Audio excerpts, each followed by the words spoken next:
4, 3, 2, 1. Good morning, good afternoon, or good evening, depending on where you're coming into our webcast. This is Futureproofing Now, and this is Season 2, Episode 21A. Unlike some of our webcasts where I really do have a passion for the topic, this one I really have a passion for the topic. We've entitled it Digiball. We've done it with some level of purpose and intent, and we're talking about the future of sports and sports entertainment. We have 2 expert panelists with us today that we'll introduce shortly. And we really want to get at some of the things that we get at normally: innovation, business models, leadership, culture, but we want to do it around sports. And we've brought in 2 expert panelists that know a lot about this subject. And I think there is a play on words here. I think it was a crime. Moneyball did not win the Academy Award in the year, I think it was like 2010 or something, and they lost it to the artist. I cannot believe what a theft that was. And on this one, we, as much as Moneyball was about how statistics changed the game of baseball and other sports, here we're talking about technology. And as much as technology is the end all and be all, it's an enabler for a whole bunch of different things in terms of leadership and culture and how we run our businesses. And so I'm really curious to know, what people are going to talk about in this webcast. I want to introduce my fellow co-host, Andrew Cates, who is coming to us today from Denmark, of all places, which may explain some of the very medieval 15th century background that you've got. Andrew, welcome. Thank you very much. I'm feeling very Scandinavian, actually. And here, all the sports, like handball is a big thing. The town where I was working before, Herning, had a big national championship. And we play football, not soccer. So there are lots of differences, and people are completely entranced with sport here. Well, good. And my hope is some of them have joined us. And I did want to take 2 seconds out. This is a little bit of a sports take, but a little bit of a Canadian take as well. We lost 2 of the absolute legends of the sports scene. Not too sure if people knew, but Alex Trebek, host of Jeopardy, was a huge, and I repeat, huge sports fan. I always used to watch Jeopardy, and when there was a sports category, a wrinkle would come across his lips. He wasn't very emotive, but certainly he loved his sports and he loved his Ottawa Senators. And so he just recently died this weekend, unfortunately. And so just FYI to you all, if you're on Christmas, apparently the last episode of Jeopardy with Alex Trebek will be airing on Christmas. So there's my public service. And as well, some maybe lesser known to you, maybe Jillian knows, our guest, Howie Meeker. Howie Meeker was the first, I think, telecaster in hockey to actually use a telestrator and actually to have a hot take on things and actually call it as it is. It was unheard of to actually criticize players for bad play on air, and Howie Meeker did not refrain from it. It's probably based on his background. He was Rookie of the Year in something like the early 50s for the Leafs, went off to World War II, had a grenade blow off, and just went on to a career in broadcasting. So 2 legends just died this week. So I just wanted to reach out, certainly touchstones for me. Now, Andrea, I know you would not call yourself, a sports expert or even an aficionado, but when I think about all the things that we talk about normally on our webcasts, sports is life, and maybe life is sports. You think about all these 16 different topics that we cover off with different people in packaged goods or banking or healthcare. There are some commonalities, are there not? Well, I think the biggest thing about sport is the way that we view the society and the way society views each other and the way we connect to each other through sport. So first of all, we have nationalism, we have brandism, we have capitalism, we have all kinds of isms. But when it comes to sport, it can cut across so many, as you say here, generations. There's a participant view, I could be up there. So we envision ourselves in the sport, but we also identify with the sport as a place. I don't know about you, but husband grew up as a Pittsburgh Steelers fan and forever will be a Pittsburgh Steelers fan. So there are some things that just run throughout your life, like the lifeblood. And then there's some things where, as I was saying, when you are in a new place in Scandinavia, you kind of morph into that, and the sense of connection, identification, anticipation of the excitement, and also, to be quite honest, the community. It's universal. And so I believe that this is actually the universal theme that cuts across everything. And when it comes to leadership, when it comes to commerce, the way that we feel about sport and the way that we measure and use the technology is a sign of what can happen in business as well. Well said. I love a lot of those different sentiments, particularly the one about, I don't care if you're Republican or Democrat in the States, at least. I know we're a global webcast, but anything's to divide us. Certainly sports is one of those things that I think brings us together. So, and just so people know, I don't think people realize just how big of an industry sports is. Oftentimes when we might want to do a sports subject based on my passion, it really is like 1 to 2% of the world's economy when you consider it, full stop. And so there's a lot of size to the industry and assets. There's a complexity to it that I'm sure we'll get into it with Jillian and Jamie today, but it's almost like these 4 evenly matched things around the world in terms of media and gate revenues and sponsorship and merchandising. We've been hit by the pandemic, and certainly one of our focus areas for today is technology. And I fear a little bit of putting too much technology into the game, but generally about 70% of us say, look, all this emergent technology is coming our way. This is a good thing, not a bad thing. So I don't know if you have any thoughts on this slide, Andrea. No, carry on. Okay. And so we do this every year where we rank the top 30 technologies. We're not going to go that deep because I think, want to focus more on the application of them within sports and how they may affect them. But certainly if I look at every single one of these 30, there's probably a sports and fitness equivalent to all of them. So I'll be interested in our discussion today. And just to get us started, I looked at a whole bunch of different things. Trevor Bauer is a pitcher for the Cleveland Indians, and he's a little bit of a random isotope when it comes to athletes. He really speaks his mind, and certainly he's in free agency mode right now, and he's using Twitter and other forms of social media to leverage perhaps where he goes next, which is interesting. Maybe we want all of our athletes to be this way over the next 5 or 10 years. Shot Tracker, just from a basketball perspective, has about 20 advanced metrics around basketball. So if you want to know how many times, Chris Paul dribbles up the floor, Shot Tracker is probably doing that. Do we have this need as consumers and as people that lead the sports to actually want to have that level of definition? I know when Jamie comes on, I'll probably ask him about the Baltimore Ravens. They have this raven that flies through every time there's like a field goal or a touchdown or something good. Mixed reality serves up this raven that sweeps on through. So maybe there's a Texan equivalent that we'll talk about and how mixed reality is getting in the way of our sports. There's big data involved in our sports. Here's a company called Connexon that has really advanced metrics in terms of how athletes are doing things. And, we think this might be the domain of people in Jillian and Jamie's role, but, this is a portal Adobe has built that is available to the fans. So you can pop up at a moment's notice, Patrick Mahomes' ratings and who he throws to the most, and a whack-load of different advanced metrics that might have been only the domain of broadcasters or teams in a previous life.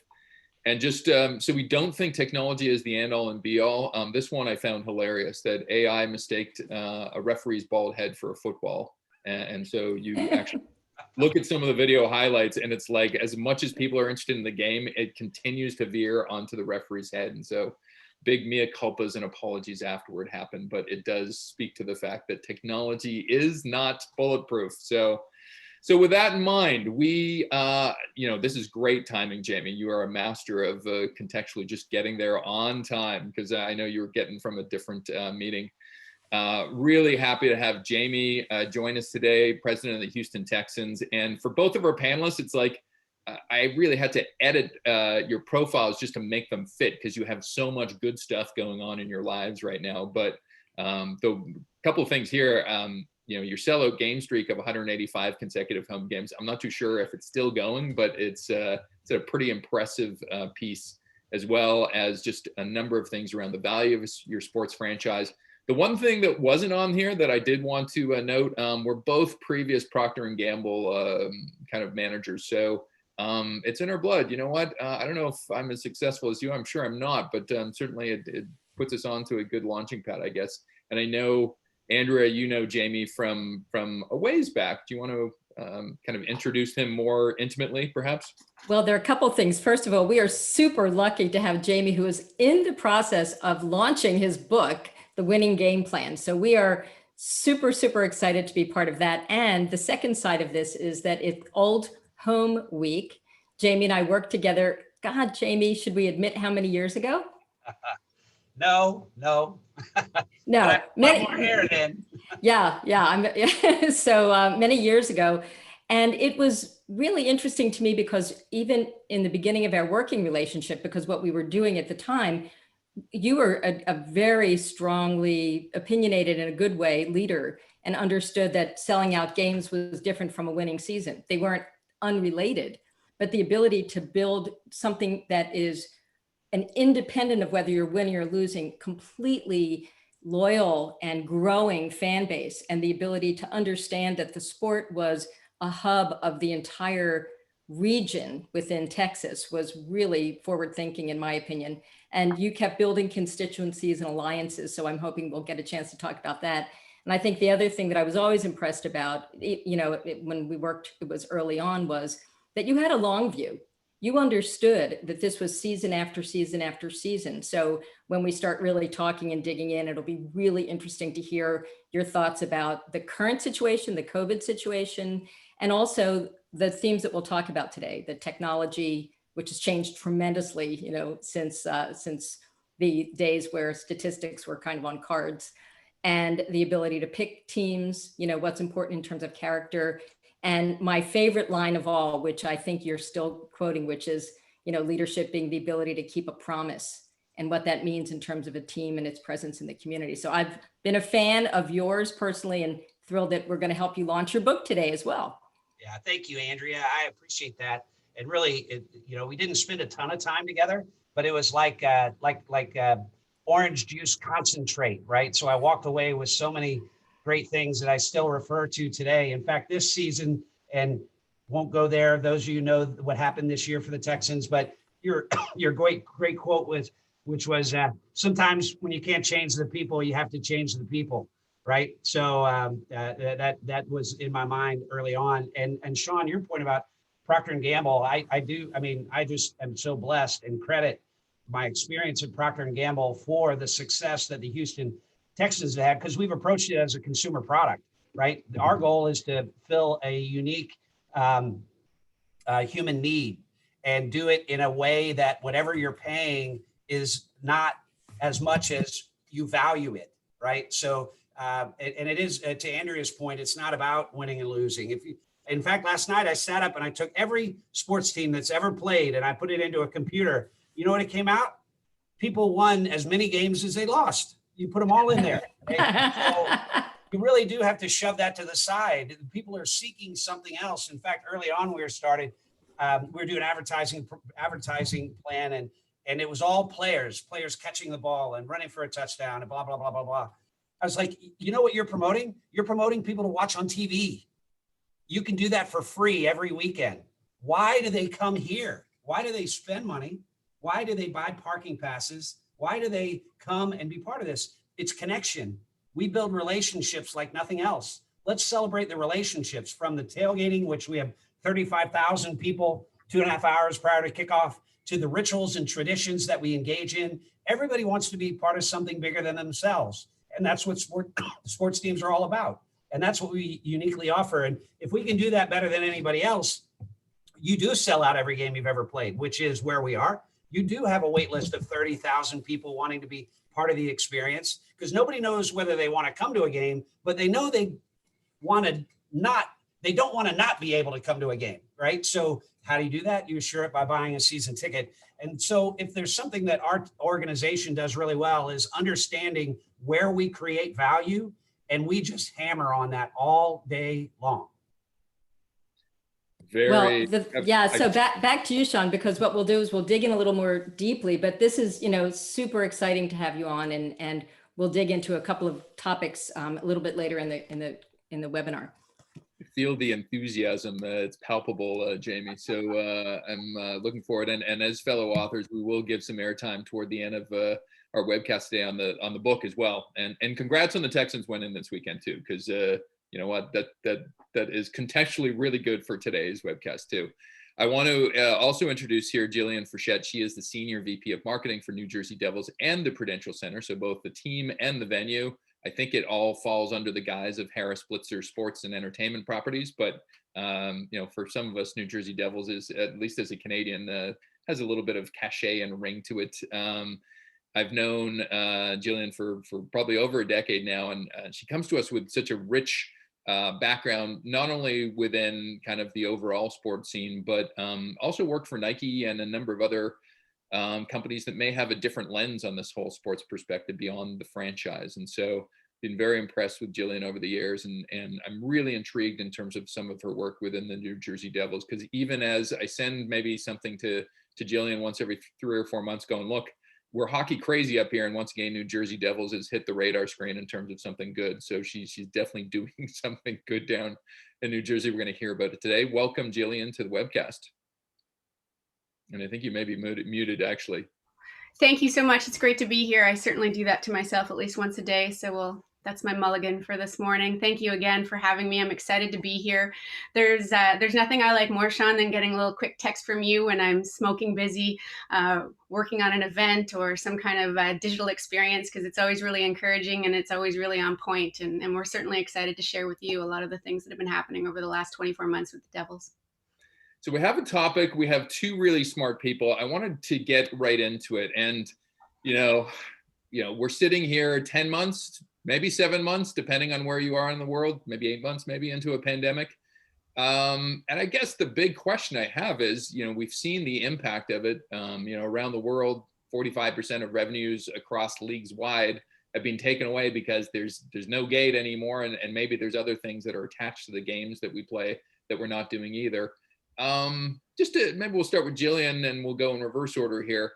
Temporary interruption or a permanent reset? What is your kind of interpretation of what's going on? Great question. Listen, you know what? I'm going to give you the answer of both. I actually think it's both. I think the powerful thing about sports is that we're all about building community.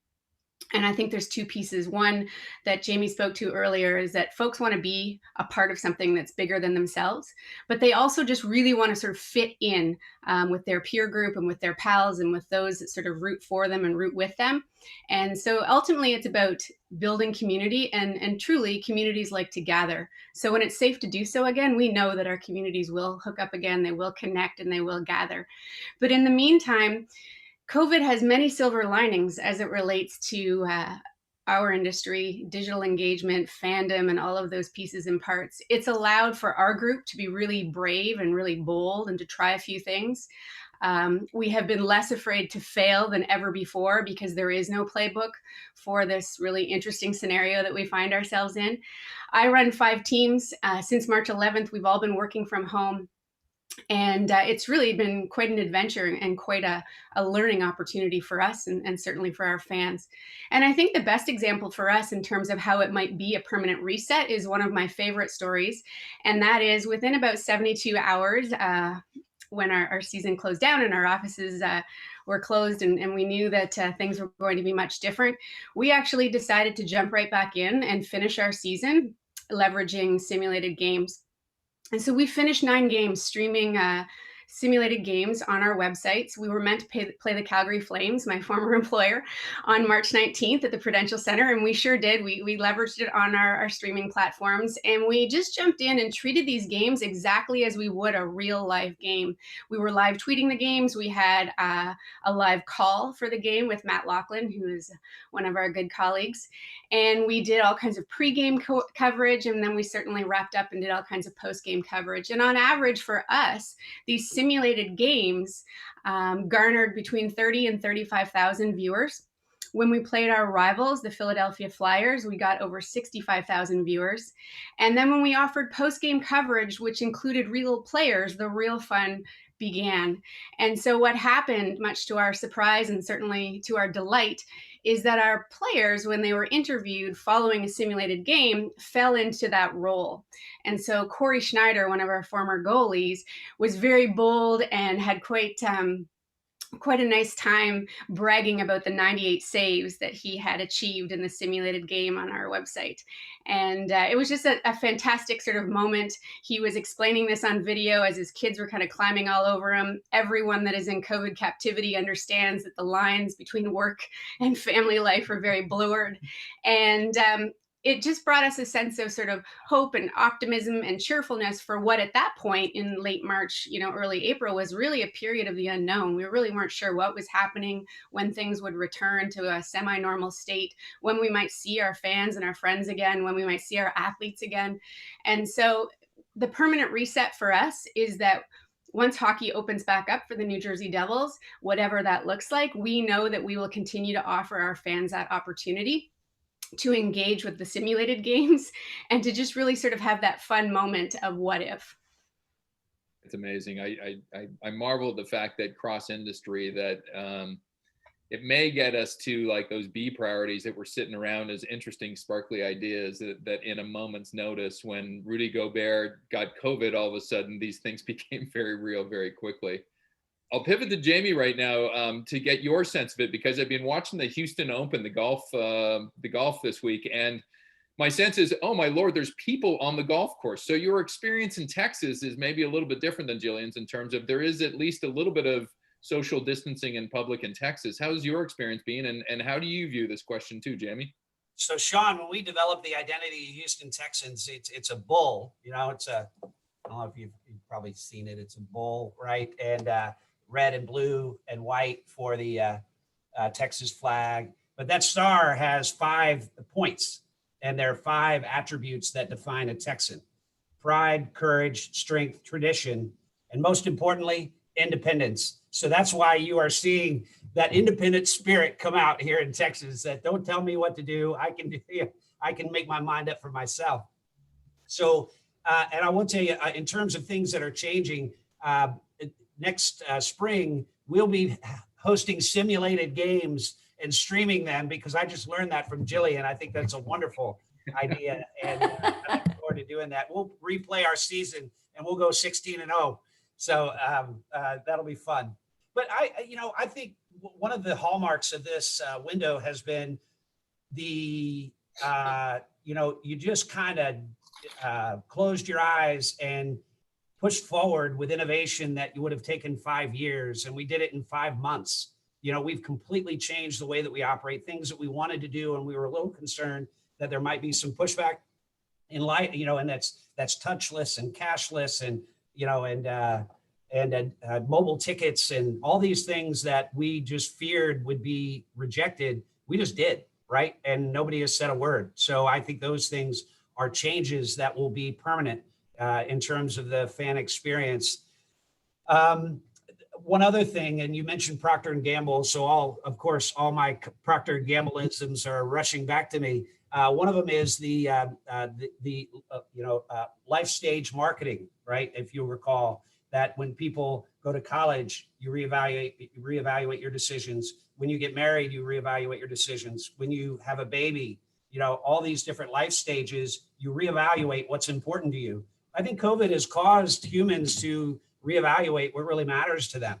And my hope is when we reset that attending professional sporting events with their friends and with their family is really important to them, maybe even more important to them, realizing, and I was mentioning it earlier in an interview, that, we have such a special experience here, and I'm so depressed that I don't get a chance to see this 71,000 rabid football fans every Sunday. I mean, it really is, it's emotional for me. I mean, I'm 20 years, right?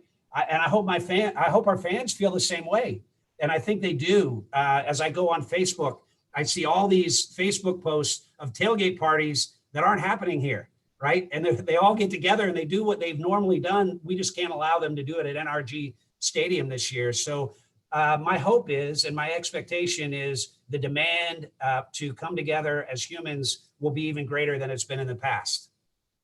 I hope you're right, Jamie. There's a term I learned the other day. It's called acedia, and it's just kind of like Groundhog Day every day. I think how I'm reacting to kind of the pandemic now versus maybe when it originally happened is quite different. I'm feeling the sense of when does the change happen? So I think there's maybe a percolating sense about that amongst all of our sports fans.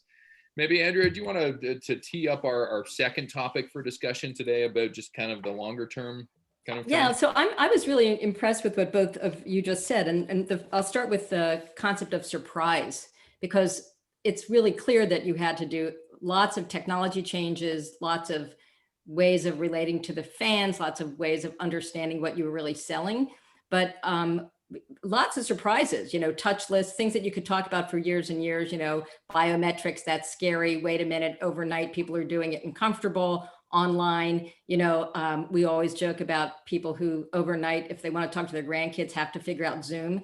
And so if you want to have this fan experience, you're figuring out a game console, or you're figuring out some way to click different buttons in different places on the remote control.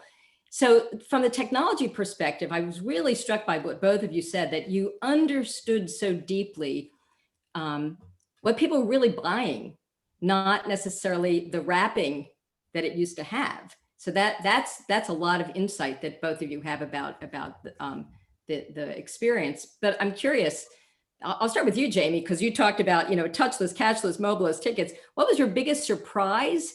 And what do you think that means in terms of the 2020s? Because, it seems like it's both yes and what you've been doing, what COVID forced you to do, and what will that mean for the 2020s? I'm curious, Jamie.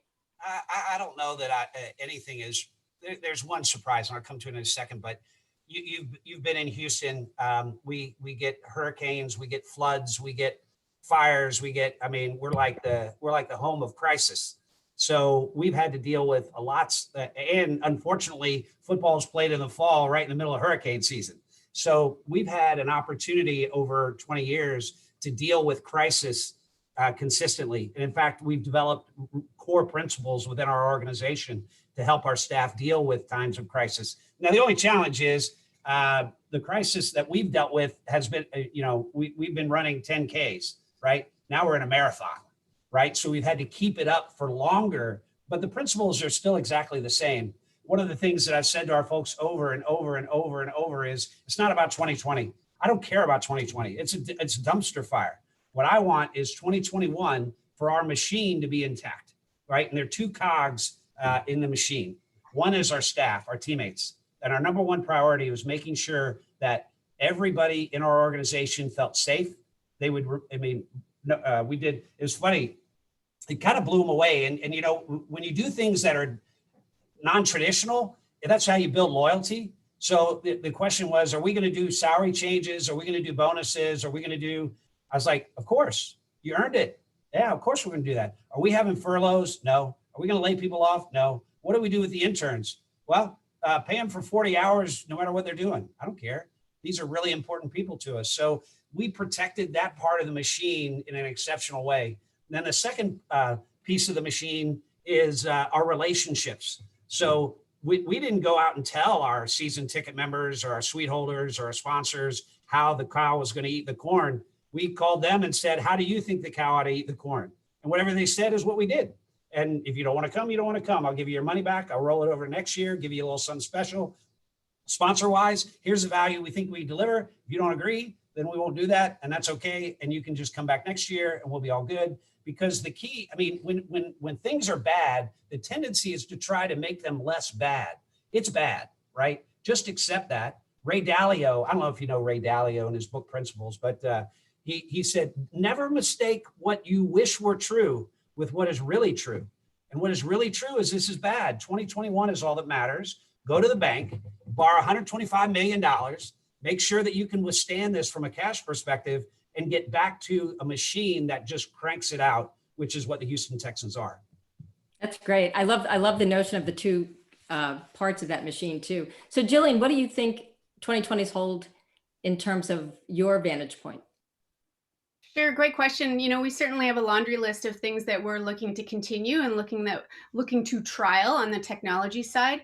To step back just for a moment and tag on to what Jamie was saying, I think our fans are always, critically important, and we certainly are fan focused. But to be successful, our teams are really important, our internal teams. And what we have found is that it's been a long 8 months, and certainly there have been moments where we've been quite weary and had our own frustrations.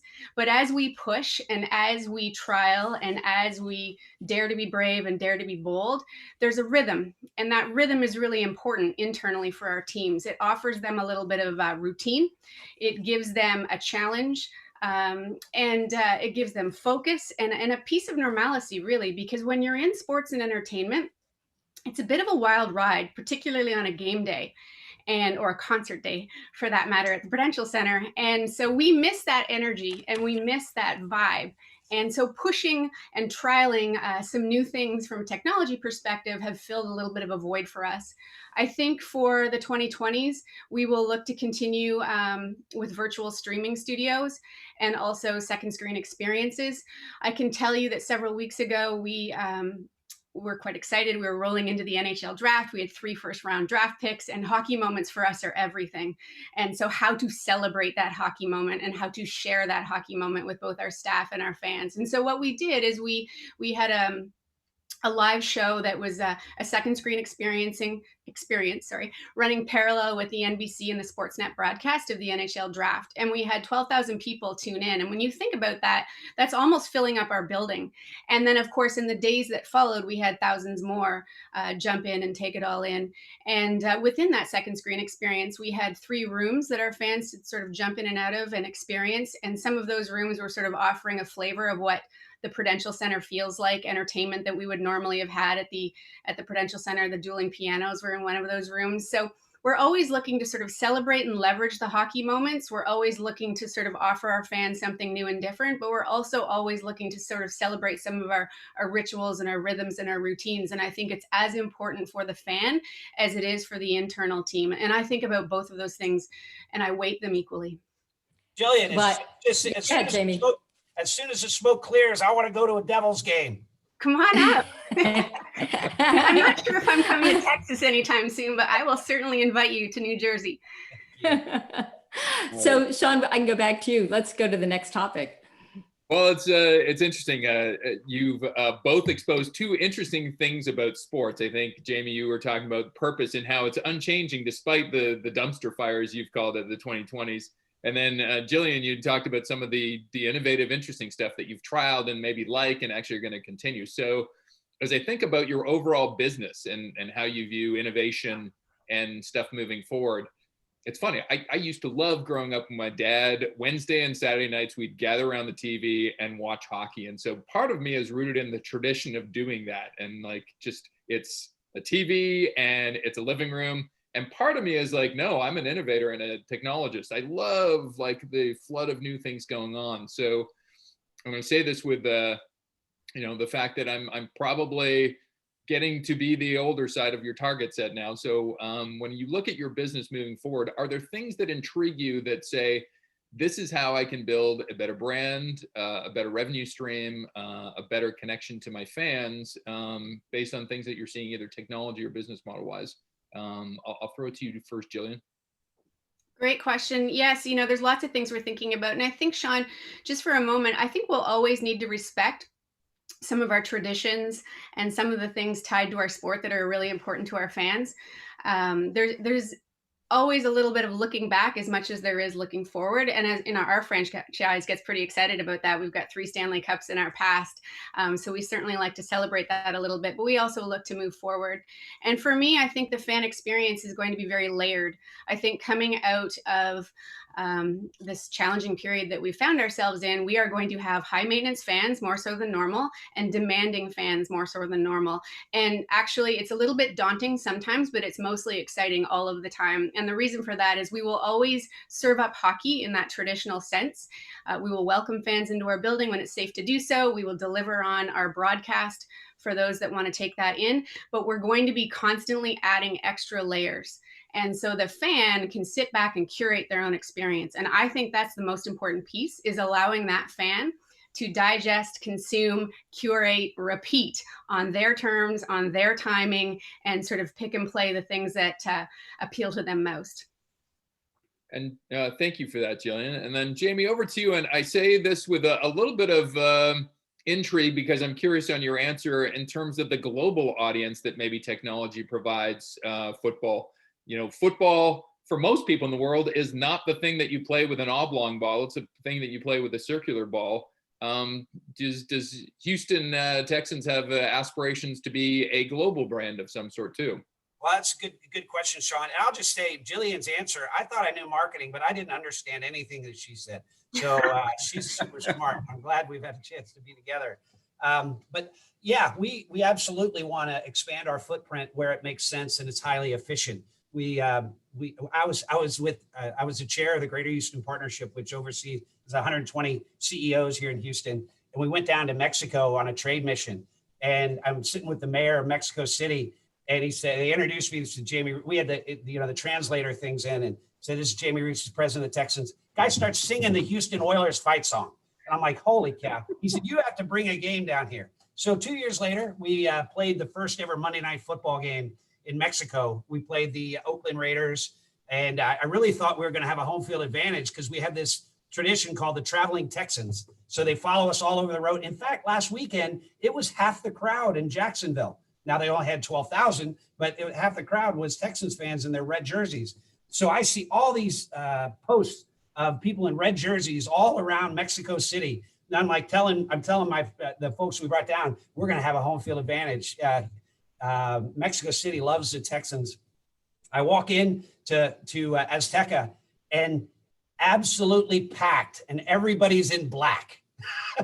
So we have a long way to go in terms of building our international brand, but we're trying. We went over to the UK last year and played the Jaguars and had a great experience. But I do, the bigger picture, I see sports as a platform to build the brand of the city of Houston. So when we go to Mexico City, we don't just play a game, we do a trade mission. We have all the travel and tourism people there, and we're making relationships, making friends that will be a bridge, for decades to come. And the same thing over in the UK. Now there's a friendly audience because sport naturally draws people in. It's just so fun and so exciting. And if we can use sport in order to make Houston a better place, this is kind of the long game that Andrea was talking about, that if we do a great job of making Houston a great place and people move here and we're not 7 million, we're 10 million or 50 million over time, that's really good for our business. That creates tremendous demand because everybody wants to be part of this cultural asset. But thinking more directly on your point of pivots and innovations, et cetera, I've always believed that crisis is a combination of danger and opportunity. And it's natural in human nature with low EQ to focus squarely on the danger because that's all you can process because it's clear and it's present and I got to deal with it. But there's also opportunity.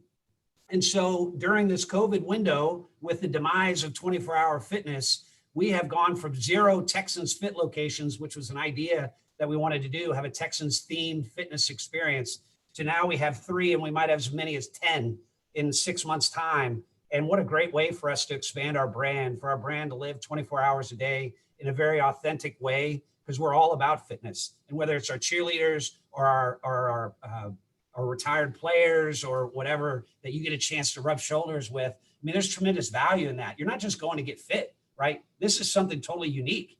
And it's things that are unique and are rare are valuable. And so we think it'll be a great business going forward. But just one example of the innovations that we've been pursuing.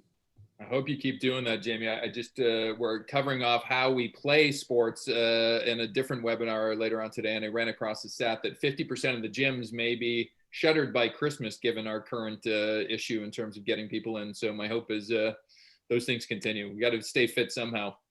Andrea, so one of the things that we really love at Futureproofing Next is this notion of cross-industry and the ability for, I remember when we talked to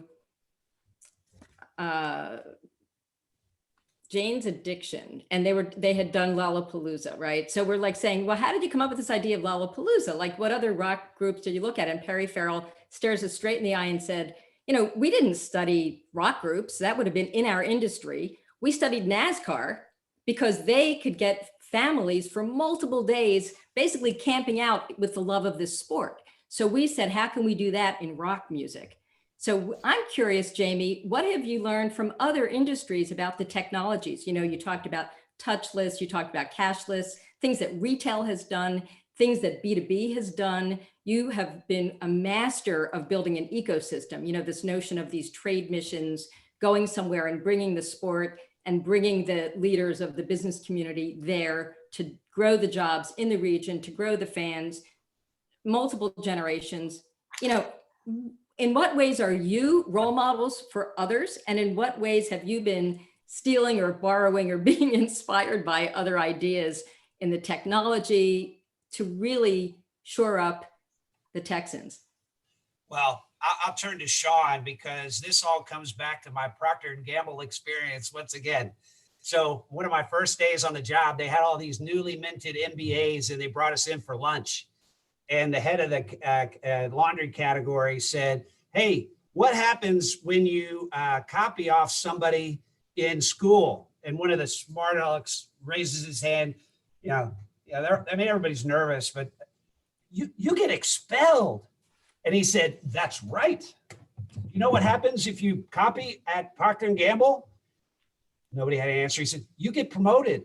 So this idea of and there's a term for it, search and reapply. Within our business, I talk about it as R&D, rip off and do better, right? And so I have so many examples I could give you. The good news is I get a case study every Sunday. Unfortunately, with COVID, I can't do it, but I go to the games. I'm on the field for just a couple of minutes, and then I walk the stadium, and I ask guys, hey, what are you most proud of? And everybody's so proud of what they've done. They tell me everything. And I'm like, okay, I don't like this, don't like this, don't like this. Hey, that'll work, right? That'll work. Let's bring that back and dissect it and see how we might put it. That's why I want to go see Jillian's game, because I'm going to find 15 things that I want to steal and put into our experience. But in thinking of outside of sports and bringing it back, I think maybe the best example is when our in-seat wait service was not working very well, right? So I'm talking to Aramark, who's our concessionaire, and we charge a ton for those club seats. And what do we give them? In-seat wait service. I mean, that's really what you're paying for, is the convenience of not being able to get. And they said, we just can't do it. Let's just go away from it. I was like, you're killing me. We have to be able to do this. It doesn't matter what it costs because we're charging so much for these tickets. We got to get it right. And so they didn't know how to do it. So I went to McDonald's and visited with one of the franchisees. I said, you guys are so highly efficient. How do you do this? And they showed us all the technology that facilitates that speed of service, right? And they can crank it out. And we're like, okay, went back and said, here's how McDonald's does it. Let's replicate that. And we've never had another problem with our in-seat wait service. In fact, that's a great story. Yeah. Well, I'll jump to Jillian with a slightly different tack. I'll go right into the technology because when I was growing up, we were told not to play video games because it was bad for us. But now it seems as if everyone that was playing those video games is now hugely at an advantage in everything in the workplace. You talked about virtual streaming. You talked about second screen experience. You've talked about things that are really, in my mind, merging the music industry and that experience with the fan experience for sport. I mean, it's really interesting how you've sort of gone virtual in your descriptions. I'm really curious, what do you think is going to be, without saying anything proprietary that we will then steal, but it's going to be kind of the killer app coming next based on this experience?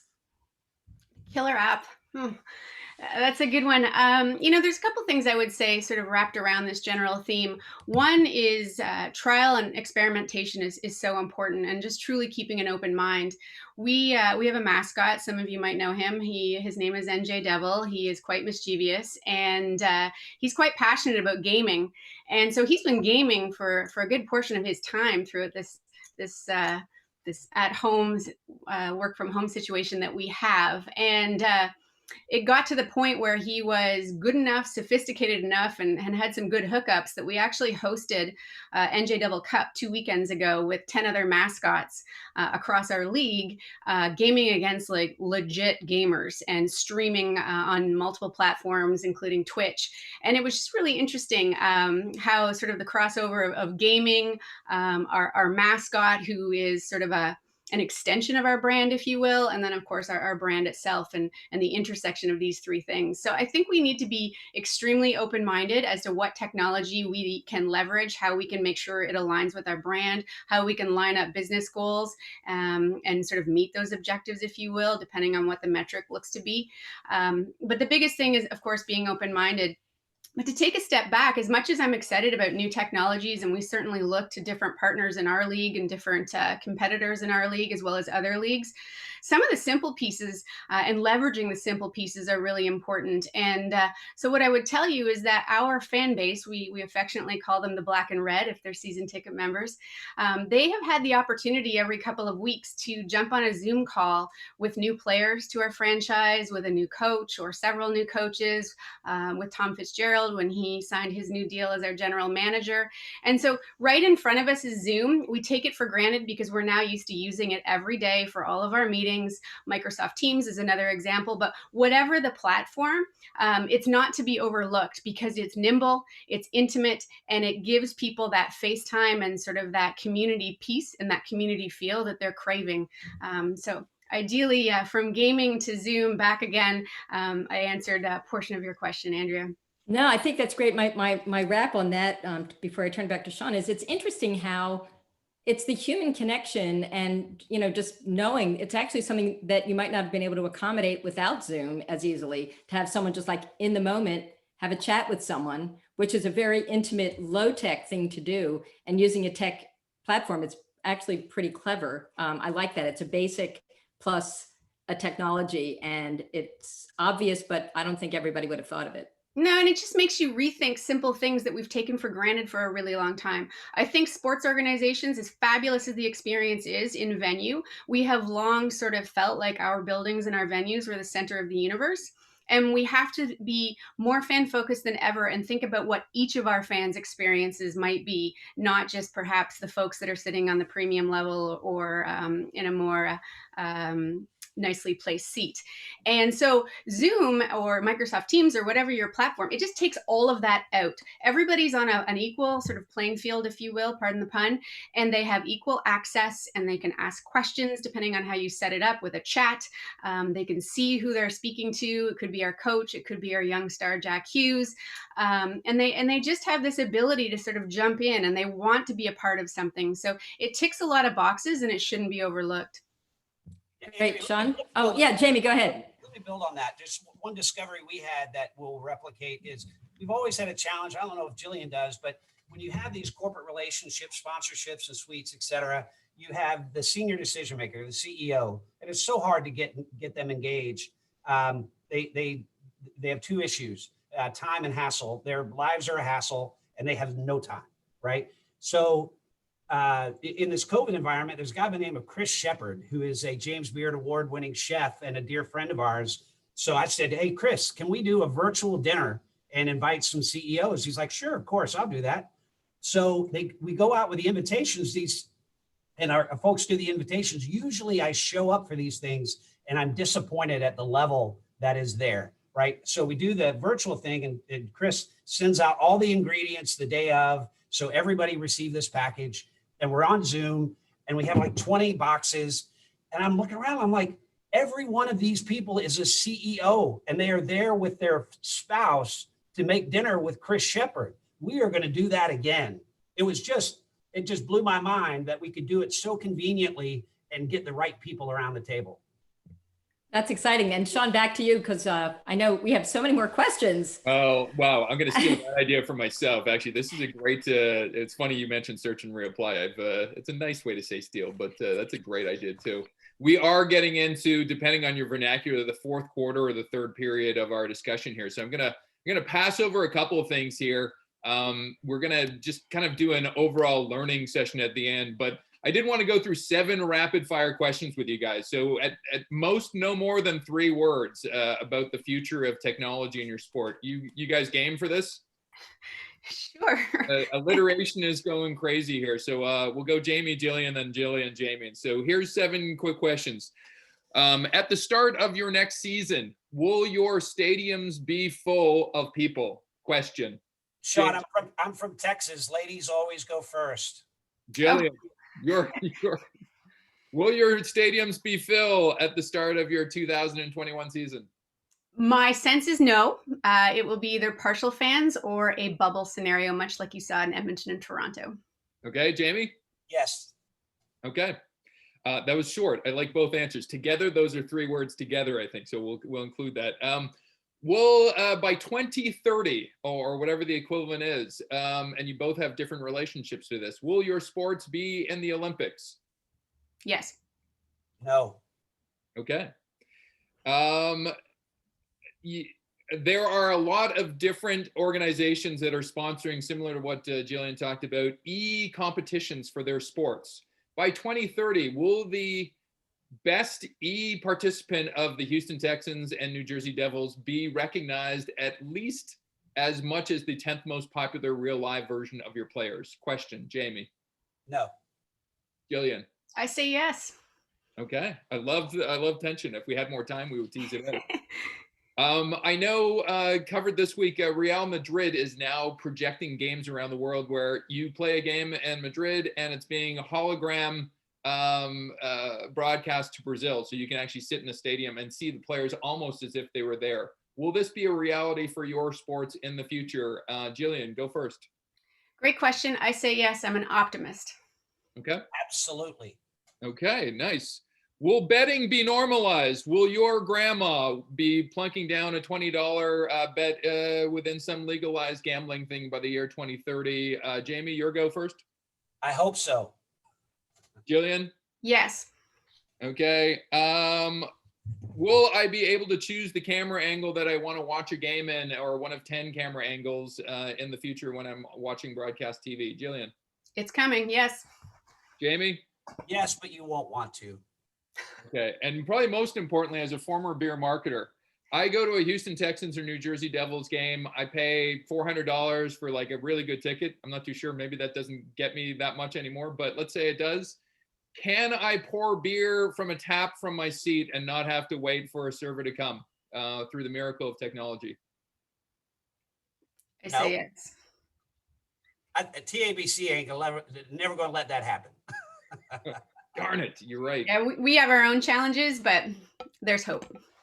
Yeah, that was probably an unfair question. This is like the what did we learn from today that we always do at the end of our webcast. So really good discussions. I know it's great when you can take something that we don't live in sports every day, but I think we're stealing ideas for self, Andrea, here.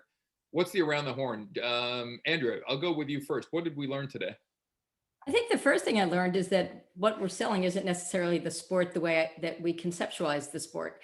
And my favorite thing from each of you, one is, the footage of people catching balls is not necessarily the footage that is the community builder. That was a big aha for me. And I think the big aha that I learned from Jillian is the extent to which open-mindedness around this virtual experience is already here. I kept seeing it as a substitute for the real thing, but I'm much more open-minded about the fact that this could be another real thing, a surreal thing, a virtual real thing. Wonderful. Jillian, what did we learn today? We learned that we would like an invitation to Jamie's next dinner with that fabulous chef. We all would, yeah. Yeah, I you know what, there's some great stuff and some good conversation, but for me, I'm really interested actually legitimately to hear more about the CEO dinner.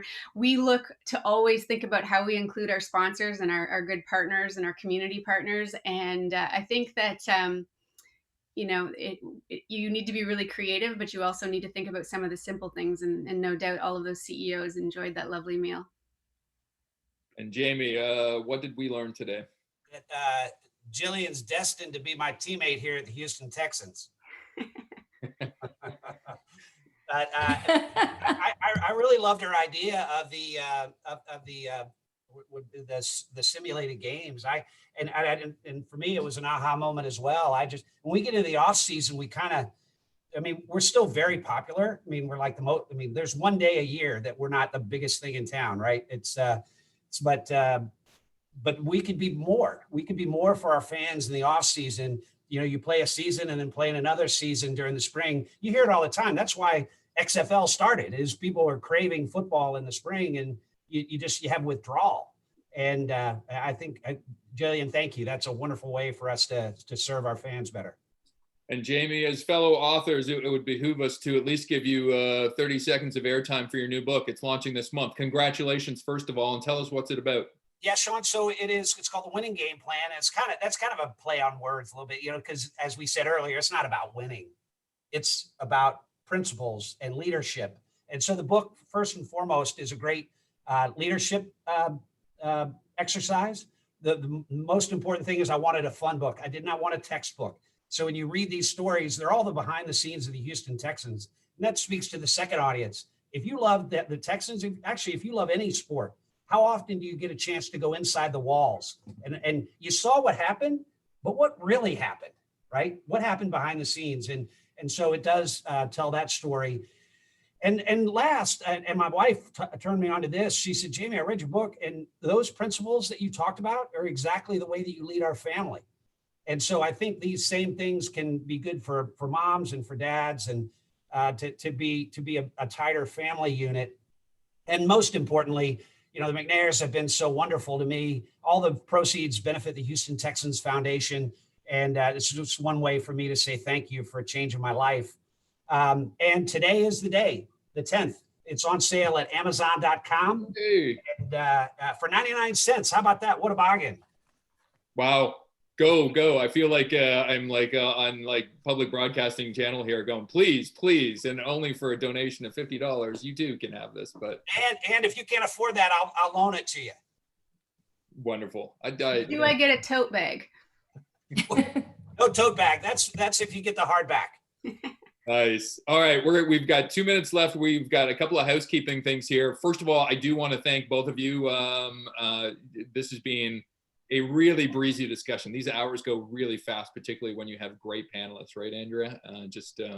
You set aside 7 questions, and I think we might have got to 4, but kind of within those, I think we got most of them.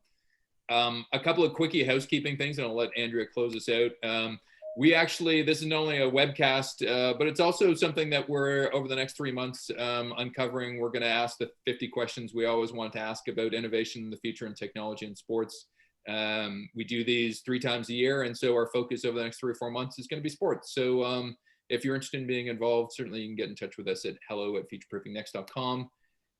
We have 2 other parts of this discussion later on today: how we fan sports in the future and how we play sports in the future. And so as much as you 2 have been great in terms of how we lead, we've got 2 or 3 other people on each of these other webcasts that are going to talk about that as well. So it's a full day of Digiball. And then finally, Andrea, do you want to talk about our own? Yeah, well, so Jamie, you beat us to the punch of actually getting your book out on the streets. So congratulations. Ours is coming on its heels. It's called Futureproofing Next. And what we've been doing, because in a pandemic, it's challenging to do a book tour, is we've been doing the virtual book tour. And so to Jillian's point, this is something we never could have done. We have made more friends in more geographies through LinkedIn and connections and the virtual world than we probably ever could have done dragging around with a suitcase all around the world. So we've done North America, we did Europe, and now we're doing Asia next week. Super excited. We have a co-host from one of our clients from Fujitsu who's joining us from Tokyo. So it'll be 2 o'clock in the morning for Sean. Yes. So something like that. Yeah. But that's the beauty. I mean, the world, as you both have said, has gotten smaller and more intimate. So we now feel like this book is coming out. We're launching it in Asia, like lots of different countries all over Asia. We'll do China separately. But yeah, so we hope that you buy the book. We are in the virtual book tour now, and then the book will be out by the end of the year for sure. And yeah, futureproofingnext.com. And this is our virtual global book tour, which we're absolutely loving, and we recommend it, Jamie. And then the final thing is that we are also really interested in studies and research. We do original research to make sure that the signals and the noise in the emerging trends are not just something that we read about, but something that we're really feeling the heart and soul of what's happening in the market. So on November 24th, we will be sharing 20 signs of the customer's times. And it's really interesting this year because the noise and the signal has been confusing. It's been confusing everywhere. And we're going to try to make some sense of it and report back what we're seeing in the market. And I know we are all managed by Google Calendars, and Jillian was nice enough to extend herself into the hour. We're at the top of the hour, so we are done. I want to thank Jamie. I want to thank Jillian and Andrea once again. I'll close us out. Appreciate it. And very shortly, we'll see you in the future. Bye, everybody. Thank you.